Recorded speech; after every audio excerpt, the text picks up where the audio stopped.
ધંધુકા તાલુકા મુસ્લિમ કેળવણી મંડળ સંચાલિત મોડર્ન હાઈસ્કૂલ ખાતે ધોરણ 10 અને 12નો શુભેચ્છા સમારોહ યોજાયો. અમદાવાદ જિલ્લાના ધંધુકા તાલુકા મુસ્લિમ કેળવણી મંડળ સંચાલિત મોડર્ન હાઈસ્કૂલમાં ધોરણ 10 અને 12નો શુભેચ્છા સમારોહ યોજવામાં આવ્યો હતો. મુખ્ય અતિથિ વિશેષ અમદાવાદ ગ્રામ્યના એએસપી વાગીશાબેન જોશી ઉપસ્થિત રહ્યા હતા અને તેમણે બાળકોને જીવનના દરેક ક્ષેત્રે હકારાત્મકતાની સાથે સમાજમાં નિષ્પક્ષ ન્યાયની પ્રક્રિયામાં પોતાનું યોગદાન આપે તેના માટે આહ્વાન કરી આવનારી પરીક્ષા માટે શુભેચ્છા પાઠવી હતી. આ તબક્કે શાળાના ટ્રસ્ટીગણ દ્વારા હાજર રહીને વિદ્યાર્થીઓના ઉત્સાહમાં વધારો કર્યો હતો. આ ઉપરાંત નગરપાલિકાના કોર્પોરેટર શ્રી મોહમ્મદ રઝાક બુખારી તથા શ્રી મોહમ્મદ જુનેદ દેસાઈ, વાલીગણ તેમજ પત્રકાર મિત્રો પણ હાજર હતા. શાળાના ઇન્ચાર્જ આચાર્ય શ્રી જી.આઈ. મારુ સાહેબ તથા શિક્ષકગણ એસએસસી અને એચએસસી પરીક્ષા આપનારા વિદ્યાર્થીઓને નિડર બનીને પરીક્ષા આપવાની શુભકામનાઓ પાઠવી હતી.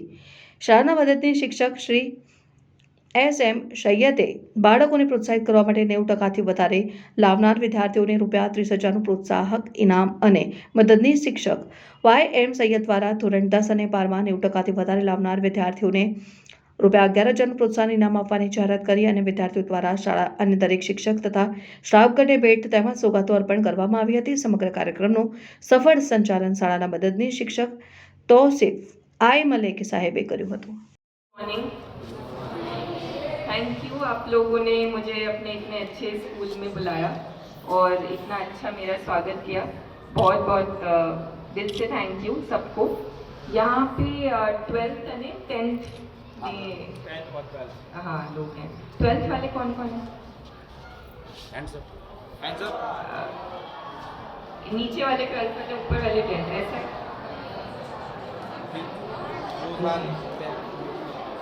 समझ गए? ओके. तो 12th के बाद कॉलेज आप लोग जाओगे और 10th के बाद 11th में आओगे. सब्जेक्ट्स लेना होता है शायद 10th के बाद. तो बेसिकली आप सबकी नई जर्नी चालू होने वाली है और ये बहुत अच्छा पीरियड होता है जब कुछ ख़त्म हो रहा होता है और कुछ नया चालू हो रहा होता है. फुल ऑफ मोटिवेशन, एनर्जी सब होता है हमारे अंदर कि अब कुछ नया आने वाला है. पर कई बार ऐसा होता है कि हम थोड़ा उसमें प्रोग्रेस करते हैं और फिर लगता है अरे इससे अच्छा तो पहले ही थे, इतनी पढ़ाई करनी पड़ रही है, इतना मेहनत करनी पड़ रही है.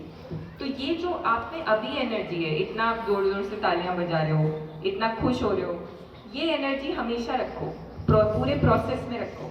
कई बार नेगेटिविटी आती है कि हाँ कुछ हमसे हो नहीं रहा, कुछ समझ में नहीं आ रहा, कुछ और कोई भी इश्यू हो सकता है, पर आपको आपकी एनर्जी रखना बहुत ज़रूरी है.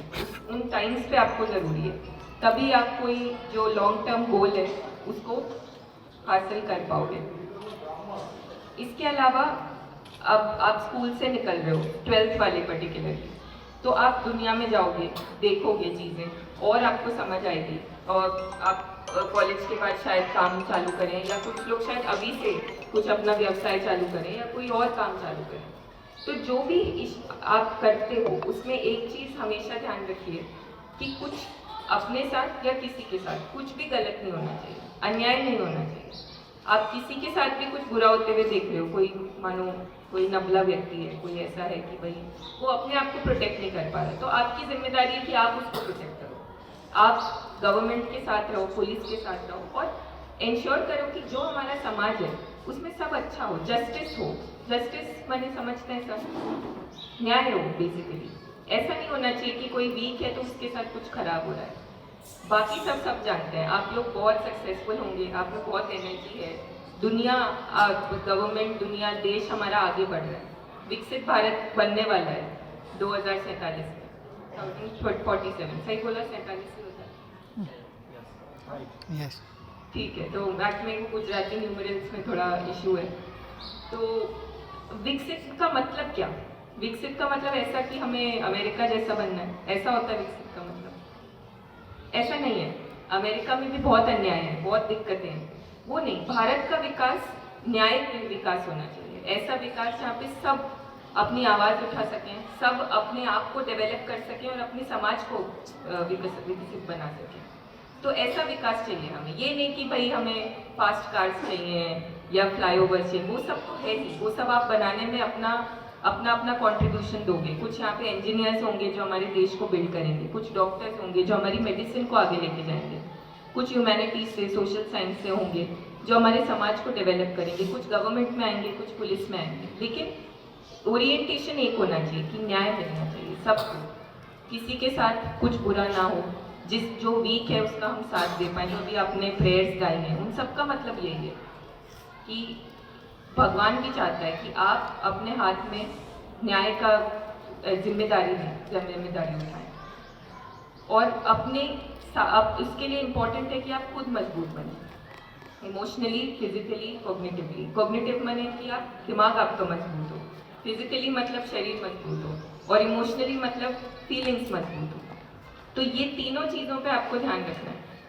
और इसको मजबूत बनाने के लिए आपका स्कूल ने ऑलरेडी आपको जो साथ दिया है, इतना अच्छा आपका इंफ्रास्ट्रक्चर है, प्लेग्राउंड है, सब है, तो वो सब आपका स्कूल ने आपको दिया है। आपके जितने भी ट्रस्टीज़ हैं और जितने भी अध्यापक हैं, सब ने कॉन्ट्रीब्यूट किया है आपके लिए।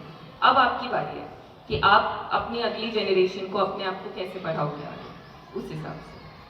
तो ये मेरा यही मैसेज है छोटा सा। मैं बहुत सॉरी बोलती हूँ कि मुझे एक्चुअली आज बहुत ज़्यादा मैं ऑक्यूपाइड हूँ आज के दिन में, बट मैं आना चाहती थी आप सबसे मिलने।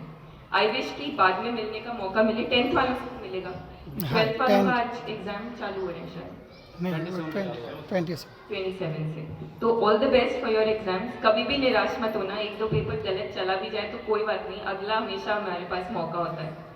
सब लोग अपना बेस्ट देना और ये ध्यान रखना कि हाँ, बात सिर्फ हमारी नहीं है, पूरे देश की है। तो वो जो 2047 में विकसित भारत है उसमें हम सब इन्वॉल्व हैं। तो हमें सबको मेहनत करनी है। दूसरे को कोई ऐसे फ्रेंड आपसे फ़ोन करे, मदद मांगे, ये मत सोचना है मुझे पढ़ने नहीं दे रही, उसको समझा के आप और अच्छा पढ़ पाओगे और समझ पाओगे। तो ये सब अपने दिमाग में रखिए, एक दूसरे की मदद कीजिए, समाज को डेवलप करो। That's all. Thank you so much.